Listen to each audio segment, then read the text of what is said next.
శ్రీమాత్రే నమః. మరి కార్తీక మాసంలో మనం జరుపుకునే పండగల్లో ముఖ్యంగా క్షీరాభి ద్వాదశి, దాన్నే చిలక ద్వాదశి అని కూడా అంటారు.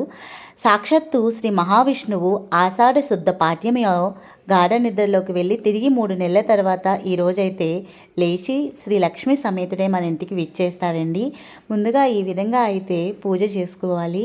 నేను వచ్చేసి ముందుగా గణపతి పూజ చేసుకున్న తర్వాత మనం పూజించే తులసి కోట దగ్గర ఉసిరి చెట్టు తెచ్చి రెండిని ఇలాగా పూజ చేసి కళ్యాణం గావించి మరి విష్ణు సహస్రాలు, లక్ష్మీదేవి అష్టోత్తరాలు అలాగే పారాయణం చేస్తూ మరి శివ అష్టకం, బిల్వాష్టకం కూడా పారాయణం చేస్తూ దాంతో నేను వచ్చి 7 పిండి దీపాలు అయితే ఇక్కడ పెట్టుకున్నానండి.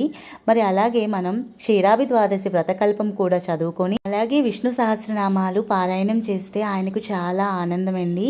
ఈ విధంగా అయితే నేను పూజ కంప్లీట్ చేసుకున్నానండి. మరి ఆ తండ్రి ఆశీస్సులు మనందరి మీద ఉండాలని కోరుకుంటున్నాను.